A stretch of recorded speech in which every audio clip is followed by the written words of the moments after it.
Good morning दोस्तों। आज हम एमपी टेट वर्ग 3 में बाल विकास और शिक्षा शास्त्र से संबंधित महत्वपूर्ण प्रश्नों को हल करेंगे, है ना, जो किसी न किसी एग्ज़ाम में आ चुके हैं और जहां से प्रश्न बनने की संभावना है उन्हीं टॉपिक को उठा करके हम यहाँ पे प्रश्नों को करने वाले हैं। तो चलो बिना समय गंवाए हम शुरुआत करते हैं। और प्रश्न पहला है हमारा, निम्न में से भाषा के संबंध में पियाजे का विचार नहीं है। को बताना है कि भाषा के संबंध में पियाजे का कौन सा विचार नहीं है। यहाँ पे हमेशा ध्यान दिया करो, ठीक है, कि पूछ क्या रहा है। जैसे पूछ रहा है नहीं है तो हमको नहीं पर ही लगाना है, ठीक है। तो हमारा पहला पॉइंट है, पहले विचार तथा भाषा बाद में आती है। ये बिल्कुल सही है, ये तो विचार सही है बिल्कुल। दूसरा है, पियाजे ने व्यक्तिगत वार्ता को अहम केंद्रित वार्ता कहा है, अर्थात इगोसेंट्रिक स्पीच भी कहा है। ये बात भी पूर्णतः सही है। तीसरा है, पियाजे के अनुसार पहले बालक का विकास होता है फिर बालक का अधिगम होता है। बिल्कुल ये बात भी सही है कि पहले बालक का विकास होगा फिर भाषा का क्या होगा, अधिगम होगा। चौथा पॉइंट है, पहले भाषा सीखना होगा फिर बालक का विकास होगा। तो ऐसा जीन पियाजे नहीं कहते, बल्कि ऐसा कहने वाले कौन है, तो वाइगोत्स्की हैं। वाइगोत्स्की कहते हैं कि पहले भाषा सीखना होगा फिर बालक का विकास होगा, जबकि जो जीन पियाजे हैं वो कहते हैं कि पहले बालक का विकास होगा फिर भाषा का अधिगम होगा। तो हमारा चौथा वाला पॉइंट इसमें सही है। कौन सा वाला पॉइंट सही है? चौथा वाला पॉइंट सही है। क्यों? क्योंकि चौथा गलत है, और चौथा गलत है तो मतलब चौथा ही हमारा आंसर सही है। ठीक, चलो तो इसमें हमारा आंसर क्या हो गया, चौथा वाला इसमें सही हो गया। ठीक, चलो आगे आगे देखते हैं। दूसरा प्रश्न, बच्चों के विकास से संबंधित निर्माण एवं खोज का सिद्धांत किसने दिया? कौन सा सिद्धांत? निर्माण एवं खोज का सिद्धांत। और निर्माण एवं खोज का सिद्धांत किसने दिया? तो निर्माण एवं खोज का सिद्धांत देने वाले व्यक्ति हैं जीन पियाजे। कौन से हैं? जीन पियाजे हैं। तो हमारा आंसर इसमें क्या होगा? जीन पियाजे होगा। ठीक, चलो सब लोग इसमें जीन पियाजे टिक कर लेंगे, ठीक, और देख भी लेंगे कि हमारा आंसर सही है अथवा नहीं है। अगला प्रश्न है हमारे सामने, पियाजे के अनुसार कोई बच्चा किस अवस्था में अपने परिवेश की वस्तुओं को पहचानने एवं उनमें विभेद करने लगता है? जीन पियाजे के अनुसार कोई बच्चा किस अवस्था में, ठीक है ना, वो कौन सी अवस्था है जिसमें बालक क्या करने लगता है? वस्तुओं को पहचानना और उनके बीच भेद करना, ठीक है, किस अवस्था में सीखता है? ठीक है, तो हमारा ऑप्शन नंबर 1 है औपचारिक संक्रियात्मक अवस्था, दूसरा है मूर्त संक्रियात्मक अवस्था, तीसरा है संवेदी प्रेरक अवस्था, चौथा है पूर्व संक्रियात्मक अवस्था। तो जो हमारा तीसरे का जो आंसर होगा वो 2 नंबर का होगा, मूर्त संक्रियात्मक अवस्था। मूर्त संक्रियात्मक अवस्था में ही बालक जो है वो वस्तुओं के बीच भेद करने लगता है। क्या करने लगता है? वस्तुओं के बीच भेद करने लगता है। ठीक, चलो अगला प्रश्न है चौथा, संज्ञानात्मक विकास के सिद्धांत के अनुसार समस्या समाधान की क्षमता का विकास होता है। जीन पियाजे का संज्ञानात्मक विकास है, ठीक है। संज्ञानात्मक विकास के अनुसार, है ना, समस्या समाधान, ठीक है ना, समस्या समाधान की क्षमता का विकास होता है। तो किस अवस्था में पूछा जा रहा है कि किस अवस्था में जो होता है बालक पर समस्या समाधान की क्षमता का विकास हो चुका होता है या हो जाता है? तो चलो हम ऑप्शन पे देखते हैं। पहला ऑप्शन है इंद्रिय जनित गामक अवस्था, दूसरा ऑप्शन है पूर्व संक्रियात्मक अवस्था, तीसरा है मूर्त संक्रियात्मक अवस्था और चौथा है औपचारिक संक्रियात्मक अवस्था। ठीक है, देखो जो इंद्रिय जनित गामक अवस्था की बात है, इंद्रिय जनित गामक अवस्था है जो वो तो पहली अवस्था है, ठीक है ना, 0 से 2 वर्ष, ठीक है ना, ये तो पहली अवस्था है, यहाँ तो होगा नहीं। पूर्व संक्रियात्मक अवस्था यहाँ पर भी नहीं होगा 2 से 7 वर्ष में। ठीक, मूर्त संक्रियात्मक अवस्था का समय भी 7 से 11 साल है, ठीक है ना। 7 से 11 साल में भी बच्चा जो है वो समस्या का समाधान नहीं कर सकता। चौथा ऑप्शन है औपचारिक संक्रियात्मक अवस्था, या इसे ही कहते हैं अमूर्त संक्रियात्मक अवस्था। क्या कहते हैं? अमूर्त संक्रियात्मक अवस्था। और अमूर्त संक्रियात्मक अवस्था में ही जो बालक होता है वो समस्या समाधान कर सकता है। तो हमारा ऑप्शन नंबर 4 यहाँ पर सही है। ठीक, चलो अगला प्रश्न देखते हैं। जीन पियाजे ने किस उम्र के बच्चों का अवलोकन और साक्षात्कार किया था? जो जीन पियाजे थे वो अपने संज्ञानात्मक विकास सिद्धांत देने से पहले जो उन्होंने अवलोकन किया था, साक्षात्कार किया था, तो पूछा जा रहा है कि किस उम्र के बच्चों पर किया था। ठीक है ना, किस उम्र के बच्चों पर उन्होंने क्या किया था, साक्षात्कार किया और अवलोकन किया। तो हमारा पहला ऑप्शन है 4 वर्ष से 6 वर्ष, ये तो गलत है। 3 वर्ष से 9 वर्ष, ये भी गलत है। 4 वर्ष से 12 वर्ष, ये बिल्कुल सही आंसर है। ठीक है, जो जीन पियाजे ने अवलोकन किया था, साक्षात्कार किया था, वो 4 वर्ष से लेकर 12 वर्ष के बच्चों का किया था। ठीक, चलो ये ऑप्शन हमारा ऑप्शन नंबर 4 सही है। अगला प्रश्न है छठवां, अहम केंद्रित भाषा को किसने कमतर आंका है? अहम केंद्रित भाषा को किसने कमतर आंका है? ठीक है, कोई है कि ज़्यादा आंकता है, कोई है कम आंकता है। स्किनर, स्किनर नहीं, स्किनर इसका ऑप्शन नहीं, स्किनर कट गया। जीन पियाजे, जीन पियाजे बिल्कुल सही है। हमारा आंसर क्या है? जीन पियाजे। जीन पियाजे कहते हैं कि जो अहम केंद्रित भाषा है, ठीक है ना, वो ज़्यादा महत्वपूर्ण नहीं है। किसके अनुसार? जीन पियाजे के अनुसार। जबकि वाइगोत्स्की जो है ना, वो अहम मानते हैं। क्या मानते हैं? अहम मानते हैं। ठीक है ना, वो अहम मानते हैं कि जो अहम केंद्रित भाषा होती है वो महत्वपूर्ण होती है। ठीक है, तो हमारा आंसर क्या होगा इसमें? पियाजे होगा। ठीक, अगर ज़्यादा आंकने की बात होती तो वाइगोत्स्की हो जाता। ठीक, चलो अगला प्रश्न है, छिपी हुई वस्तुओं को पुनः प्राप्त करना इस बात का प्रमाण है कि शिशुओं ने महारत हासिल कर ली है। ठीक है, कैसी वस्तु? छिपी हुई वस्तु। ठीक, छिपी हुई वस्तुओं को पुनः प्राप्त करना, छिपी हुई वस्तुओं को पुनः प्राप्त करना क्या दर्शाता है? बताओ कि शिशुओं ने किसमें महारत हासिल कर ली है? साभिप्राय व्यवहार में, वस्तु स्थायित्व में, समस्या समाधान में, प्रयोग करने में। चारों में से हमारा ऑप्शन कौन सा सही होगा? तो हमारा ऑप्शन नंबर 2, ऑप्शन नंबर 2 हमारा बिल्कुल सही है। कोई बच्चा है, ठीक है, उसके सामने कोई खिलौना जब दिखाया जाता है, खिलौना, ठीक, फिर उसे छुपा दिया जाता है ना, कह दिया जाता है कि देखो बिल्ली ले गई, कुत्ता ले गया, है ना, तो वो सोचता है कि चला गया, है ना, लेकिन जब वो सोचता है कि नहीं वो कहीं नहीं गया है, छुपा लिया गया है ना, हम कह देते हैं कि देखो गायब हो गया, फिर आ गया, है ना, तो ऐसा वो नहीं समझ पाता। लेकिन एक ऐसी उम्र आती है, ठीक है ना, कि उसमें वस्तु स्थायित्व का गुण हो जाता है। तो वो जो यहाँ पर बात कही गई है कि वस्तु को पुनः प्राप्त करना और छिपाना, ठीक है ना, अगर इस बात का प्रमाण है कि वस्तुओं ने क्या से हासिल कर लिया है, तो भाई जो शिशु है वो वस्तु स्थायित्व का गुण हासिल कर चुका है। हमारा ऑप्शन नंबर 2 इसमें बिल्कुल सही है। ठीक है, ऑप्शन नंबर 2 हमारा बिल्कुल। अगला प्रश्न है, शास्त्रीय अनुबंधन का सिद्धांत किसने दिया था? शास्त्रीय अनुबंधन का सिद्धांत किसने दिया है? तो शास्त्रीय अनुबंधन का सिद्धांत क्या स्किनर ने दिया है, पावलाव ने दिया है, कोहलर ने दिया है, या पियाजे ने दिया है? किसने दिया है? शास्त्रीय अनुबंधन का सिद्धांत किसने दिया था? ठीक है, स्किनर, कोहलर, पावलाव, पियाजे। तो हमारा आंसर क्या होगा यहाँ पर? पावलाव होगा। क्या होगा? पावलाव होगा। इन्होंने शास्त्रीय अनुबंधन का सिद्धांत दिया है। ठीक, चलो अगला प्रश्न। अगला प्रश्न है प्रश्न नंबर, अनुकूलित अनुक्रिया सिद्धांत के प्रवर्तक हैं। अनुकूलित अनुक्रिया सिद्धांत के प्रवर्तक कौन हैं?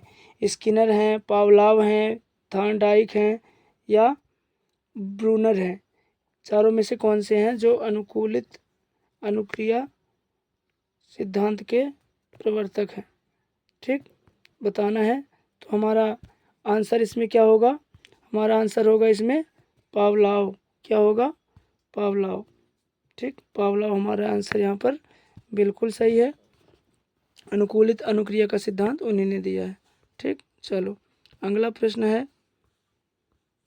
10वां प्रश्न, शास्त्रीय अनुबंधन यानी कि क्लासिकल कंडीशनिंग पर इवान पावलाव के प्रयोग में तटस्थ प्रेरणा क्या थी? तो शास्त्रीय अनुबंधन यानी कि क्लासिकल कंडीशनिंग पर इवान पावलाव के जो प्रयोग में जो तटस्थ प्रेरणा थी वो क्या थी, ये बताना है। क्या बताना है? तटस्थ प्रेरणा। लार श्रवण, भोजन, घंटी या कुत्ता, इनमें से क्या था? तो हमने जब ना पावलोव का शास्त्रीय अनुबंधन का सिद्धांत पढ़ा है कि तब उसमें हमने देखा है कि जो तटस्थ प्रेरणा थी वो क्या थी? घंटी थी। ठीक है, तो हमारा ऑप्शन क्या होगा? घंटी होगा। चलो दोस्तों, अगला प्रश्न देखते हैं। अब प्रश्न क्रमांक 11 ये कहता है कि शास्त्रीय अनुबंधन की प्रक्रिया यानी कि क्लासिकल कंडीशनिंग के माध्यम से किस प्रकार की प्रतिक्रिया सीखी जाती है? शास्त्रीय अनुबंधन की प्रक्रिया के माध्यम से किस प्रकार की प्रतिक्रिया सीखी जाती है? नंबर 1 असुविधाजनक प्रतिक्रिया, नंबर 2 प्रबलित प्रतिक्रिया, नंबर 3 वातानुकूलित प्रतिक्रिया और नंबर 4 तटस्थ प्रतिक्रिया। तो हमारा ऑप्शन नंबर कौन सा इसमें सही है? वातानुकूलित प्रतिक्रिया। ठीक, शास्त्रीय अनुबंधन की प्रक्रिया के माध्यम से वातानुकूलित प्रतिक्रिया सीखी जाती है। सी नंबर का ऑप्शन हमारा सही है, 3 नंबर का। अगला प्रश्न है 12वां।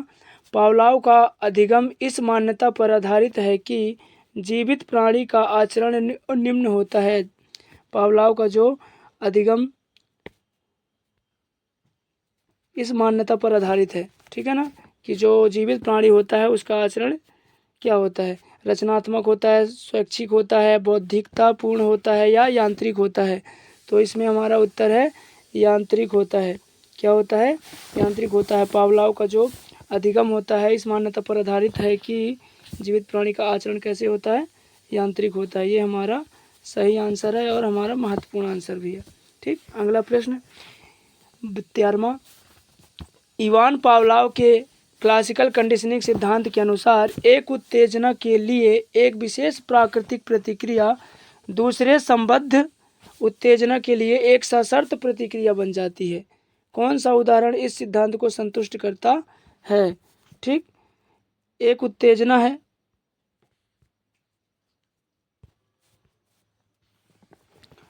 वो विशेष प्राकृतिक प्रतिक्रिया दूसरे संबद्ध उत्तेजना के लिए एक सशर्त प्रतिक्रिया बन जाती है। ठीक है ना, देखना है कि 4 ऑप्शन में से कौन सा ऑप्शन है जो इस सिद्धांत को पूर्णतः संतुष्ट करता है ना, या लागू करता है। तो पहला है जब शिक्षक हाथ उठाता है तो बच्चे चुप्पी बनाए रखते हैं, ये नहीं है हमारा आंसर। दूसरा है विद्यालय में घंटी बजने को बच्चे अवकाश का संकेत समझते हैं और खुशी के साथ जोड़ते हैं, बिल्कुल सही है हमारा ये ऑप्शन। ठीक है, विद्यालय में घंटी बजी, ठीक है, तो बच्चे इसका अवकाश का संकेत माने, ठीक है, और खुशी से झूमने लगे, ठीक है, अपनी खुशी के साथ उसको जोड़ते हैं। ये ऑप्शन बिल्कुल हमारा सही है। ठीक, तीसरा है दौड़ के अंत तक पदक प्राप्त करने की उम्मीद रखने वाले बच्चे, ये नहीं है। और चौथा भी नहीं है, कक्षा में पूछे गए सही उत्तरों के लिए स्टार स्टिकर प्राप्त करने वाले बच्चों के लिए, ये भी हमारा आंसर सही नहीं है। अगला प्रश्न है चौथा। कुत्ते के साथ पावलोव के प्रसिद्ध प्रयोग में वह शब्द कौन सा था जिसका उपयोग उसे भोजन का वर्णन करने के लिए किया गया था, जिसके लिए कुत्ता स्वाभाविक रूप से लार टपकाता था? ठीक, हमको बताना है कि पावलोव ने जब कुत्ते पर प्रयोग किया था, ठीक है ना, तो ऐसे वो कौन से शब्द का इस्तेमाल किया था जिसका उपयोग भोजन का वर्णन करने के लिए किया गया था, जिसे कुत्ता स्वाभाविक रूप से लार टपकाता था? तो हमारा है स्वाभाविक उद्दीपक, दूसरा है स्वाभाविक अनुक्रिया, तीसरा है तटस्थ उद्दीपक और चौथा है अनुबंधित उद्दीपक। तो हमारा इसमें जो आंसर है वो है 1 नंबर का स्वाभाविक उद्दीपक। ठीक, स्वाभाविक उद्दीपक हमारा यहाँ पर सही आंसर है।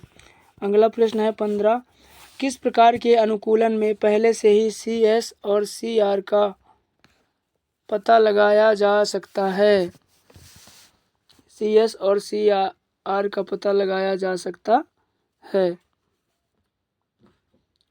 तो इसमें हमारा है चिन्ह अधिगम, दूसरा है मौखिक अधिगम, तीसरा है इंस्ट्रूमेंटल कंडीशन और चौथा है क्लासिकल कंडीशनिंग।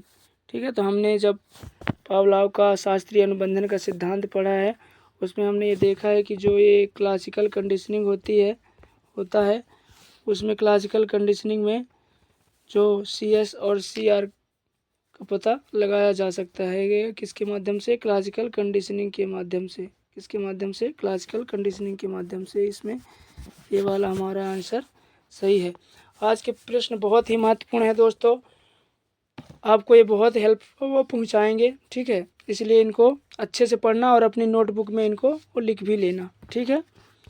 अगला प्रश्न है हमारा, the psychology of moral development पुस्तक के लेखक कौन है? The psychology of moral development पुस्तक के लेखक कौन है? कोहलर हैं, पावलोव हैं, पियाजे हैं, कोहलबर्ग हैं। हमको बताना है कि इस पुस्तक के लेखक कौन है? कोहलर हैं, पावलोव हैं, पियाजे हैं या कोहलबर्ग हैं। तो इसमें जो हमारा सही आंसर है वो क्या है? कोहलबर्ग। क्या है? कोहलबर्ग। कोहलबर्ग ने इस पुस्तक को लिखा है the psychology of moral development, और इन्होंने नैतिक विकास की 3 अवस्थाओं का इसमें उल्लेख भी किया है। कितनी अवस्थाएं? 3 अवस्थाओं का उल्लेख किया है। कितनी अवस्थाएं का? 3 अवस्थाओं का इसमें उल्लेख किया गया है कोहलबर्ग के द्वारा, ठीक। अगला प्रश्न है, the philosophy of moral development पुस्तक के लेखक कौन है? Number 1 Skinner, number 2 Bruner, number 3 Chomsky और नंबर 4 कोहलबर्ग। तो इसमें भी हमारा आंसर क्या है? कोहलबर्ग है। इसमें भी हमारा आंसर क्या है? कोहलबर्ग है, ठीक, क्योंकि कोहलबर्ग ने ही इस पुस्तक की रचना की थी, ठीक है। The philosophy of moral development, Kohlberg इसमें लगाएंगे आंसर। क्या लगाएंगे? कोहलबर्ग लगाएंगे, ठीक। अगला है 18 नंबर का प्रश्न, कोहलबर्ग ने कितने वर्ष के बालकों पर अध्ययन किया था? कोहलबर्ग कितने वर्ष के बालकों पर अध्ययन किया था? बताओ।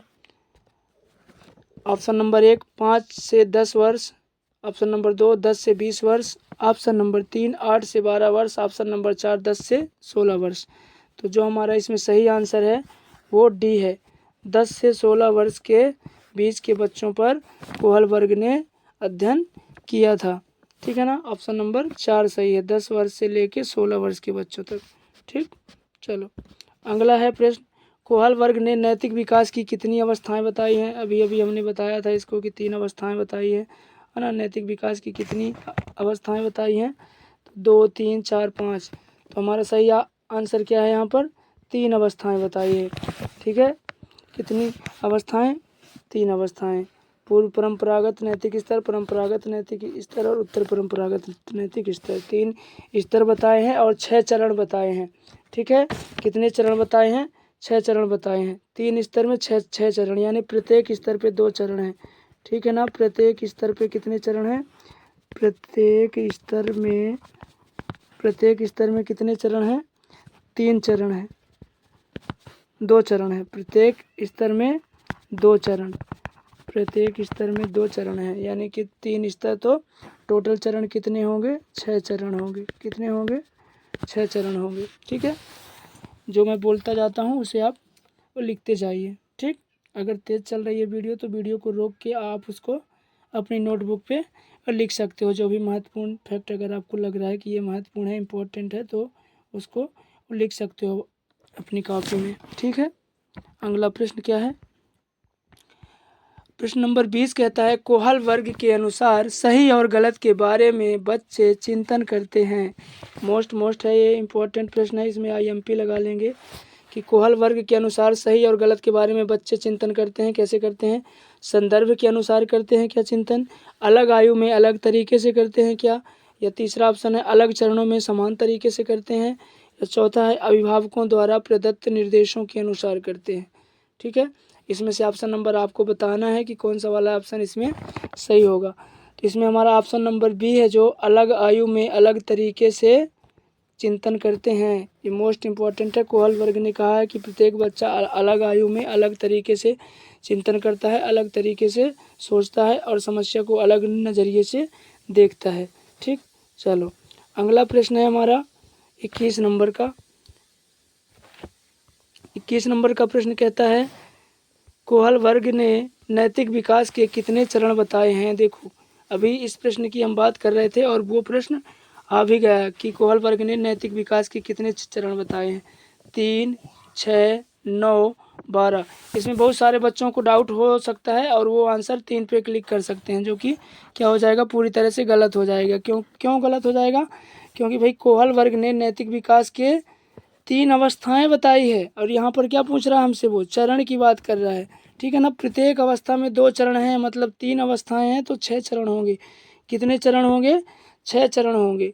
ठीक है, इसको ध्यान से आईएमपी प्रश्न कर लेना। ठीक है, हम वो 6 चरणों के बारे भी में बताएंगे, लेकिन आपसे हम ये भी पूछना चाहते हैं कि एमसीक्यू प्रश्न में आप लोग पढ़ना चाहते हैं या थ्योरी क्लास पढ़ना चाहते हैं, कमेंट बॉक्स में ज़रूर बताएंगे। ठीक है, चलो अगला प्रश्न है प्रश्न क्रमांक 22। जब तटस्थ उद्दीपक के बाद यदि स्वाभाविक उद्दीपक नहीं दिया जाता तो, तटस्थ उद्दीपक है, ठीक है ना, उसके बाद अगर स्वाभाविक उद्दीपक नहीं दिया जाता है तो क्या होता है? नंबर 1 उद्दीपक सामान्यीकरण होगा क्या? नंबर 2 उद्दीपक विभेदीकरण होगा क्या? नंबर 3 स्वाभाविक अनुक्रिया होगी या अनुबंधन विलोपन होगा? क्या होगा? ये चारों में से हमारा जो राइट आंसर है वो है अनुबंधन विलोपन होगा। यदि तटस्थ उद्दीपक के बाद स्वाभाविक उद्दीपक नहीं दिया जाएगा तो क्या हो जाएगा? जो अनुबंध बना है ना वो क्या हो जाएगा? उसका विलोपन हो जाएगा। मान लीजिए अगर हमने घंटी बजाया, ठीक है, कुत्ते के मुंह में लार आई, ठीक है, और हमने भोजन नहीं दिया तो कुछ टाइम बाद ऐसा होगा कि घंटी बजेगी लेकिन कुत्ते के मुंह से लार नहीं आएगी, क्योंकि जो घंटी और कुत्ते के बीच में जो एक बॉन्ड बन जाता है, जो एक अनुबंधन हो जाता है, उसका क्या हो जाएगा? विलोपन हो जाएगा। वो क्या हो जाएगा? समाप्त हो जाएगा। ठीक है ना, ये भी एक महत्वपूर्ण प्रश्न है। ठीक है, चलो अगला प्रश्न है 23वें नंबर का।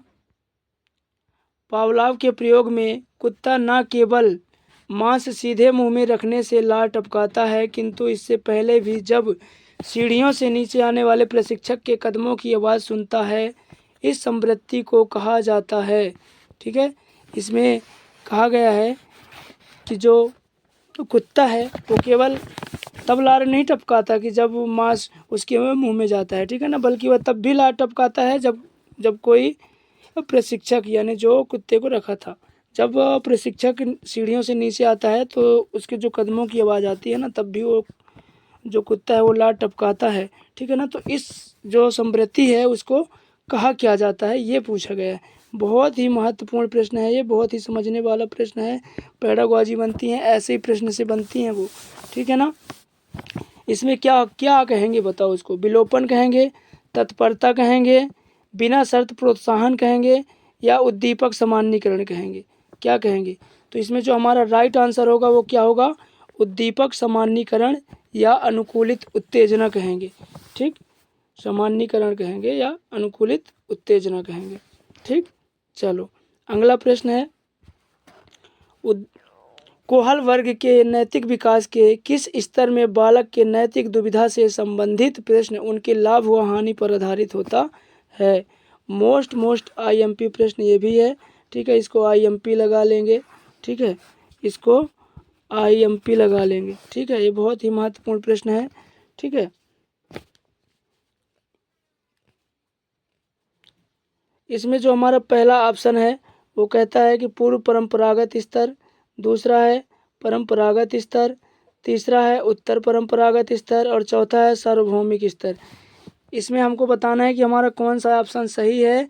जो बालक की नैतिक दुविधा से संबंधित प्रश्न ना अपने हानि व लाभ पर आधारित होता है। मान लीजिए जो उसके लिए लाभ है बालक के लिए वो नैतिक है, जिसमें उसकी हानि है वो अनैतिक है। तो ऐसा कौन सा स्तर है जिसमें जो बालक होता है वो अपने लाभ और हानि पर आधारित रहता है? जो भी नैतिक दुविधा होती है कि कोई भी चीज़ अच्छी है या बुरी है।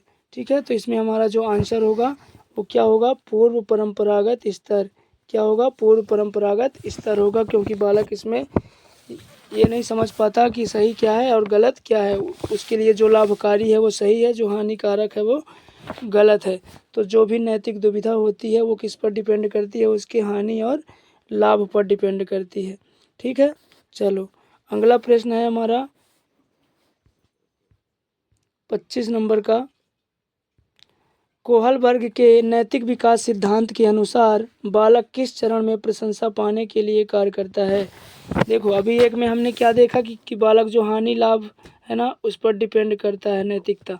ठीक है, अब यहाँ पर क्या हो रहा है कि जो बालक होगा वो प्रशंसा पाने के लिए काम करेगा। क्या करने के लिए? प्रशंसा पाने के लिए। ठीक है, वो वही काम करेगा जिसमें उसको प्रशंसा मिलेगी, ऐसा वो काम नहीं करेगा जिसमें उसको प्रशंसा नहीं मिलेगी। लेकिन यहाँ पर भी आप लोग प्रश्न गलत करने वाले हैं। क्यों?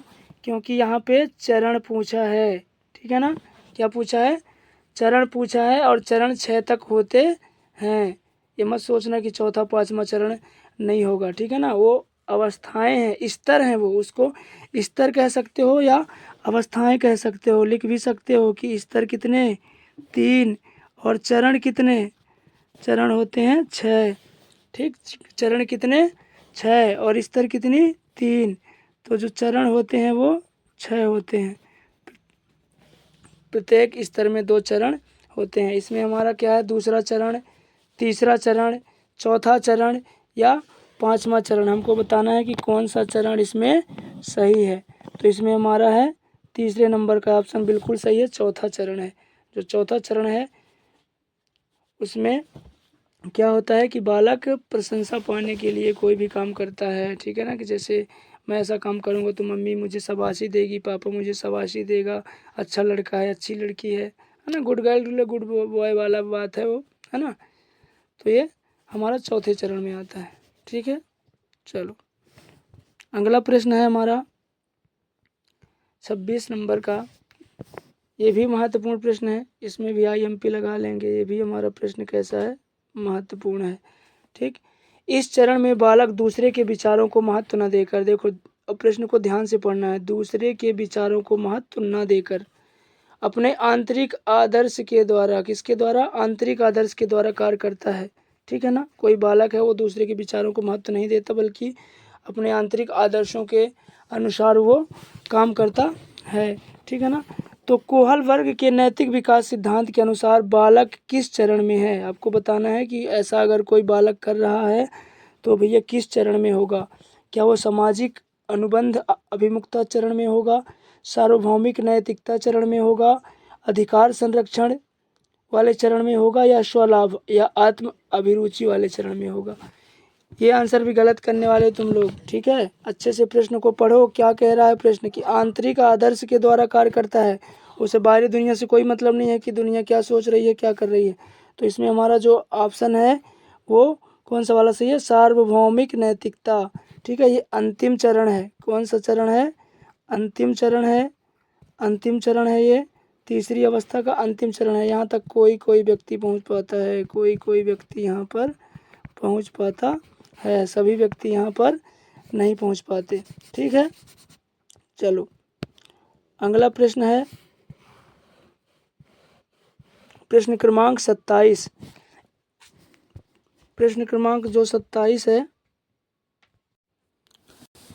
प्रश्न नंबर 27 है। एक बच्चा तर्क प्रस्तुत करता है कि हिंद, ये हिंद नहीं है एक्चुअली, ये हिंज है। क्या है? इसको सुधार कर लेंगे, ये जा है, हिंज है, हिंद नहीं है। ठीक है ना, हिंज है। हिंज की स्टोरी हमने पढ़ा है ना, कि वो दवाई चोरी करता है, ये करता है, वो करता है ना। तो एक बच्चा तर्क प्रस्तुत करता है कि हिंज को दवाई की चोरी नहीं करनी चाहिए, क्योंकि यदि वह ऐसा करता है तो उसे पकड़ा जाएगा और जेल में डाल दिया जाएगा। ठीक है ना, ये बात कर रहा है एक बच्चा। ठीक है ना, कि हिंज को चोरी नहीं करना चाहिए, अगर पुलिस ने उसे पकड़ लिया तो उसे मारेगी, जेल में डाल देगी, ऐसा वो सोच रहा है मान लो।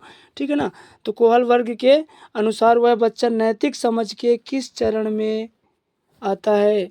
ठीक है ना, हमको बताना है कि अगर कोई बच्चा ऐसे सोच रहा है तो नैतिक विकास के किस चरण में आएगा। ठीक है, नंबर 1 है सामाजिक नियंत्रक अभिविन्यास, नंबर 2 यंत्रीय उद्देश्य अभिविन्यास, नंबर 3 सार्वभौमिक नैतिक अभिविन्यास, नंबर 4 दंड एवं आज्ञापालन अभिविन्यास। ठीक है, तो इसमें जो हमारा ऑप्शन होगा ऑप्शन नंबर 4, ये बिल्कुल सही है। ऑप्शन नंबर 4, कौन सा नंबर का ऑप्शन? 4 नंबर का ऑप्शन बिल्कुल यहाँ पर सही है। हमारा उत्तर क्या हो जाएगा? दंड एवं आज्ञापालन अभिविन्यास। अगर कोई बच्चा ऐसा सोच रहा है कि उसे दंड मिलेगा, उसने चोरी नहीं करना चाहिए, ये वो है ना, तो वो मतलब दंड एवं आज्ञा पालन अभिविन्यास वाले चरण में आएगा। ठीक, अगला प्रश्न है हमारा 28वें नंबर का, मोस्ट इम्पॉर्टेंट प्रश्न है ये भी। ठीक है, इसमें IMP लगा लेंगे। ये भी प्रश्न है जो हमारा वो इम्पोर्टेंट ही है। सही गलत के निर्णय में शामिल चिंतन प्रक्रिया को कहते हैं। सही गलत के निर्णय में जो शामिल प्रक्रिया है उसे क्या कहते हैं? क्या हो जाता है? सही गलत के निर्णय में शामिल चिंतन प्रक्रिया को क्या कहते हैं? ठीक है, ये भी प्रश्न हमारा IMP है, आया हुआ प्रश्न है और आता भी है, 3 बार आ चुका है। तो नंबर 1 है नैतिक कार्रवाई, नंबर 2 है नैतिक तर्क, नंबर 3 है नैतिक दुविधा, नंबर 4 है सार्वभौमिक नैतिकता। ठीक है, हमको बताना है कि सही और गलत के निर्णय में जो शामिल जो चिंतन होता है ना, चिंतन प्रक्रिया को क्या कहते हैं? ठीक है, क्या नैतिक कार्रवाई कहते हैं, नैतिक तर्क कहते हैं, नैतिक दुविधा कहते हैं या सार्वभौमिक नैतिकता कहते हैं, क्या कहते हैं? तो हमारा ऑप्शन इसमें 2 नंबर का ऑप्शन बिल्कुल सही है, नैतिक तर्क कहते हैं। क्या कहते हैं? नैतिक तर्क कहते हैं। सही गलत के निर्णय में जो चिंतन प्रक्रिया जो शामिल होती है उसको क्या कहा गया है? नैतिक तर्क कहा गया है। ठीक है, नैतिक दुविधा का मतलब क्या होता है? नैतिक दुविधा का मतलब होता है ना, कि सही गलत का निर्णय ना कर पाना। ठीक है, दुविधा होती है सही गलत का निर्णय ना कर पाना। मान लीजिए कि हिंज ने दवा की चोरी की, उसे ऐसे करना चाहिए कि नहीं, सही है या नहीं, है ना, तो ये हमारे सामने क्या हो गया? एक नैतिक दुविधा हो गई। नैतिक दुविधा का मतलब क्या होता है कि कोई एक निष्कर्ष पे ना पहुंच पाना। ठीक है ना, वो क्या होता है? नैतिक दुविधा होती है। जो हमारे लिए दोनों चीज़ मान लो जरूरी हो गई, हम डिसाइड नहीं कर पा रहे, वो क्या हुआ हमारे लिए? नैतिक दुविधा हुई। ठीक है, जबकि नैतिक तर्क क्या होता है कि नैतिक दुविधा अगर हमारे सामने आई, ठीक है, लेकिन उस पर हम जो चिंतन मनन जो कर रहे हैं, ठीक है ना, उसे ही क्या कहा जाता है? नैतिक तर्क कहा जाता है। ठीक है, जबकि नैतिक कार्रवाई क्या होता है कि नैतिक तर्क के आधार पर, ठीक है ना, नैतिक तर्क के आधार पर जब कोई डिसीजन लिया जाता है और कोई काम किया जाता है उस पर, ठीक है ना, तब हम उसे कहते हैं क्या? नैतिक कार्यवाही कहते हैं। क्या कहते हैं? नैतिक कार्यवाही कहते हैं। ठीक है, अगला प्रश्न है, कोहल वर्ग के अनुसार बालक किस अवस्था में दंड के भय से कार्य करता है? ठीक है, ये बताना है। सरल सा प्रश्न है कि कोहल वर्ग के अनुसार बालक किस अवस्था में, है ना, जो है दंड के भय से काम करता है। तो भाई दंड के भय से काम तो कब करेगा वो बताओ? पूर्व संक्रियात्मक अवस्था में, या परंपरागत स्तर में, या उत्तर परंपरागत स्तर में, या सार्वभौमिक स्तर में? 4 ऑप्शन है हमारे पास। सरल सा प्रश्न है हमारा, इसमें हमारा उत्तर होगा पूर्व परंपरागत स्तर। पूर्व परंपरागत स्तर में ही जो बालक होता है वो दंड के भय से कोई काम करता है। ठीक है ना, चलो अगला प्रश्न है और आखिरी प्रश्न है आज की क्लास का हमारा अंतिम महत्वपूर्ण प्रश्न है, कोहल वर्ग के सिद्धांत के योगदान के रूप में निम्न में से किसे माना जा सकता है? कोहल वर्ग के सिद्धांत के रूप में किसे माना जा? हमारे सामने ऑप्शन नंबर 1 है, यह नैतिक तर्क और कार्यवाही के बीच एक संबंध स्थापित करता है। दूसरा, ध्यान से पढ़ेंगे देखो आंसरों को, ठीक है ना, आपको लगाना है। पेडागोजी के प्रश्न ऐसे ही आते हैं, वह प्रश्न बड़ा हो जाता है, आंसर छोटा सा रहता है। ठीक है ना, इंसान घूमता रह जाता है कि कैसे इसका आंसर सही होगा, कौन सा होगा, है ना, तो ध्यान से पढ़ना है, इसको ध्यान से देखना है। ऑप्शन नंबर 1 है, यह नैतिक तर्क और कार्यवाही के बीच एक स्पष्ट संबंध स्थापित करता है। क्या? नहीं। दूसरा है, इस सिद्धांत ने संज्ञानात्मक परिपक्वता और नैतिक परिपक्वता के बीच सहयोग का समर्थन किया है। क्या? तीसरा ऑप्शन है, कोहल वर्ग का विश्वास है कि बच्चे नैतिक दार्शनिक हैं। चौथा है, इस सिद्धांत में विस्तृत परीक्षण प्रक्रियाएं हैं। ठीक, चारों ऑप्शन पढ़ना है और हमको बताना है।